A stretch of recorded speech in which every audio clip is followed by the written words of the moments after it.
నమస్తే. వాడుకొని వదిలేసిన రేవంత్ రెడ్డి. ఇంతకీ ఎవరిని వాడుకున్నాడు? ఎవరిని వదిలేసినానే కదా మీ డౌటు. ఎవరినండి? ఆల్మోస్ట్ అన్ని వర్గాల ప్రజలను అట్లనే చేసిండు. కాకపోతే ముఖ్యంగా ఎవరినంటే నిరుద్యోగులని. ఒక నిరుద్యోగ జేఏసీ పేరుతోటి ప్రచారం చేయించి వాళ్ళ కాళ్ళ ఏళ్ళ మొక్కి సో మీరు ఓట్లేసి గెలిపిస్తే మేము ఏటా జాబ్ క్యాలెండర్ పేరుతో 2 లక్షల ఉద్యోగాలు భర్తీ చేస్తామన్నారు కదా. అదొక్కటేనా? నిరుద్యోగ వృత్తి ఇస్తామన్నారు, గ్రూప్ పోస్టులు పెంచుతామన్నారు. సో ఇంత అంతా చేసి ఎన్నికల ప్రచారం చేయించి అన్ని తీర్లా వాడుకొని అందలం ఎక్కినాక ముఖం చాటేసారు. ఇంకేమంటారు దీనికి? రోడ్లపైకి వచ్చి ఆందోళన చేస్తున్నా, కాళ్ళు మొక్కినా, మోకాళ్ళపై ఉండి అర్జించినా అస్సలు రేవంత్ రెడ్డి గింత అంటే గింత కనకరిస్తలేదు. ఇంకేం చేస్తారు చెప్పు? ఓవైపు నిరుద్యోగులు పోరుబాట పడతనేమో మరి అని చేస్తున్నారు. వినతులు ఇచ్చినా దిక్కు లేదు, విజ్ఞాపనలు ఇచ్చినా దిక్కు లేదు. ఇక విసిగిపోయి నిరుద్యోగులు ఇందిరా పార్కు వద్ద ధర్నా చేపట్టించారు, టీజీపీఎస్సీని ఆఫీస్ని ముట్టడించారు. తమకు న్యాయం చేయలేని ప్రభుత్వం దిగిపోవాలని హెచ్చరిస్తున్నారు. ఎంత 6 నెలలైంది అంతే కదా. నిరసన తెలుపుతున్న వారితో ప్రభుత్వం మాట్లాడడం కానీ, చెరపలు జరగడం కానీ సాంప్రదాయం. రేవంత్ సర్కార్ ఏమాత్రం స్పందన లేకుండా ఉండడంపై నిరుద్యోగుల్లో ఆగ్రహం కట్టలు దించుకుంటుంది. ఆయనకి ఏడ టైం ఉంది చెప్పండి? ఆయనకి ఇంటికి పోయి ఎమ్మెల్యేలు చేర్చుకొని కండువాలు కప్పనికనే సమయం ఉన్న నేపథ్యంలో పాపం నిరుద్యోగులు రోడ్లపైకి వచ్చి ఆడ పెద్దమ్మ గుడి దగ్గర పాపం వాళ్ళు గురుకుల టీచర్ల వాళ్ళైతే మోకాళ్ళ పైన భిక్షాటన చేస్తున్నారు. ఏమీ లేవు. అసలు ఇంతకీ వీళ్ళ ప్రధాన డిమాండ్లు ఏందో చూద్దాం. కాంగ్రెస్లోకి అధికారం వచ్చి 6 నెలలు గడుస్తున్న జాబ్ క్యాలెండర్ అధికారికంగా ప్రకటించలేదనేసి మండిపడుతున్నారు వాళ్ళు. 2025-26 జాబ్ క్యాలెండర్ రూపొందిస్తున్నట్టు తెలుస్తుంది. సరే మరి 24-25 జాబ్ క్యాలెండర్ని మరి అటకెక్కిచ్చిరా? 25-26 చేస్తే 24-25 అటకెక్కిచ్చినట్టే కదా. ఇది వాళ్ళలో ఉన్న ప్రశ్న, డౌట్ కూడా.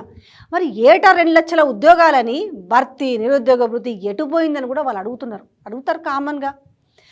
గ్రూప్ 2-3 పోస్టులు పెంచుతామని, పరీక్షల మధ్య కనీసం 2 నెలల గ్యాప్ ఇస్తామని ఇచ్చిన హామీలు ఏమయ్యాయని పాపం వాళ్ళు అడుగుతున్నారు, గోస పెడుతున్నారు. కేసీఆర్ సర్కార్ చేసిన గ్రూప్ 2లోని 783 పోస్టులు, గ్రూప్ 3లోని 1388 పోస్టులకి ఆగస్టు 7-8 తేదీలో, గ్రూప్ 2 నవంబర్ 17-18 తేదీలో గ్రూప్ 3 రాత పరీక్షల నిర్వహణకు షెడ్యూల్ విడుదల చేసిందనేసి గ్రూప్ 2-3 పోస్టులు పెంచాలని, 2 నెలల వ్యవధి ఉండేలా షెడ్యూల్ సవరించాలని అభ్యర్థులు డిమాండ్ చేస్తున్నారు. సో ఇవి వాళ్ళ అభ్యర్థులు. అంతేకాకుండా గ్రూప్ 1 పోస్టులు పెంచాలని, ప్రిలిమ్స్ నుంచి మెయిన్స్ దాకా 1:50కి బదులుగా 1:100. సో ప్రభుత్వం ఏమో 1:50 అంటుంది, వీళ్ళేమో 1:100 నిష్పత్తిలో అభ్యర్థులను అనుమతించాలని అప్పటి కాంగ్రెస్ శాసనసభా పక్షనేత బట్టి విక్రమార్క అసెంబ్లీ వేదికగా గొంతు మరచించుకున్నారు. ఇప్పుడేమో 1:50 విధానంలోనే ఎంపిక చేస్తున్నారు. అప్పుడు అడిగిందేమో అది, ఇప్పుడు అడిగింది ఇదేం ద్వంద్వని తన్ని నిరుద్యోగులు దుమ్మెత్తి పోస్తున్నారు. గ్రూప్ 1 పరీక్ష నిర్వహణలోనూ కాంగ్రెస్ సర్కారు నిరుద్యోగుల డిమాండ్లను లెక్కలోకే తీసుకోలేదు. పోతే పొండ్రా అన్నట్టుగా ఉంది. Intelligence bureau exam parliament counting నేపథ్యంలో గ్రూప్ 1 పరీక్ష వాయిదా వేయాలని కోరినా పట్టించుకోలేదు. హైకోర్టు మెట్లెక్కినా పరీక్ష నిర్వహణకే ప్రభుత్వం మొగ్గు చూపింది. బడికో టీచర్ పోస్టు కేటాయిస్తామన్నారు. మెగా డిఎస్సి వేసి 25,000 టీచర్ పోస్టులు భర్తీ చేస్తామని కాంగ్రెస్ నేతలు హామీ ఇచ్చినారు. కానీ అందలం ఎక్కినాక 11,000 పోస్టులకే డిఎస్సి నోటిఫికేషన్ ఇచ్చారు. వీటిలో 5,000 పోస్టులు బీఆర్ఎస్ సర్కార్ హయాంలో నోటిఫికేషన్ ఇచ్చినవి. ఇక తాజా టీచర్ల పదోన్నతులతో మరో 15,000 పోస్టులు ఖాళీలు అవుతున్నాయి. వాటిని తాజా డిఎస్లో చేర్చాలని, డిఎస్సికి 40 రోజుల సమయం ఇవ్వాలని డిఎడ్, బిఎడ్ అభ్యర్థులు ఇటీవల రాష్ట్ర వ్యాప్తంగా కూడా ఆందోళన నిర్వహించారు. గ్రంథాలయాలు, స్టడీ హాళ్ల ఎదుట ధర్నాలు చేపట్టారు. ఉద్యోగుల రిక్రూట్మెంట్కు సంబంధించి జీవో 46 రద్దు చేయాలని కూడా కోరుతున్నారు. జనాభా ప్రాతిపదికన ఉద్యోగాలు భర్తీ చేయడం ఈ జీవో ఆంతర్యం. తక్కువ జనాభా ఉన్న గ్రామీణ ప్రాంతాల్లో తక్కువ పోస్టులు, ఎక్కువ జనాభా ఉన్న అర్బన్ ప్రాంతాల్లో ఎక్కువ పోస్టులు భర్తీ చేస్తున్నది.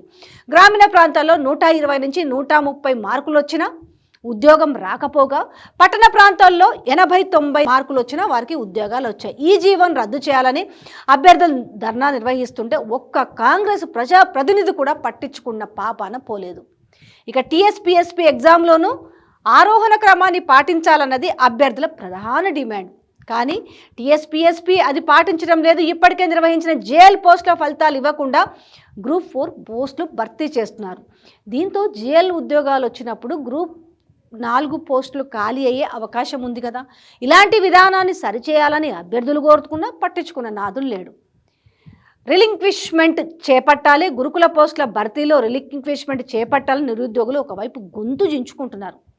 అవరోహణ పద్ధతిలో పోస్టులు భర్తీ చేయాలని ఉద్యమం చేస్తున్నారు. కానీ కాంగ్రెస్ సర్కార్ అసంబద్ధంగా హై లెవెల్ క్యాడర్ పోస్టులను ముందు భర్తీ చేయకుండా లో లెవెల్ పోస్టుల ఆరోహణ పద్ధతిలో భర్తీ చేసింది. దీంతో ఒకే అభ్యర్థికి 3-4 ఉద్యోగాలు రాగా చాలామంది ఉద్యోగాలు రాకుండా నష్టపోయారు. ఆరోహణ క్రమంలో ఉద్యోగాలు భర్తీ చేయాలని అభ్యర్థులు కలవని మంత్రి లేడు. 5 నెలలుగా గగ్గోలు పెడుతున్నా ప్రభుత్వం పట్టించుకోవడం లేదు. ఇది అధిష్టానానికి ఒక తలనొప్పిగా మరి మారుతుందా ఏంటో అయితే తెలియదు ఇంకా.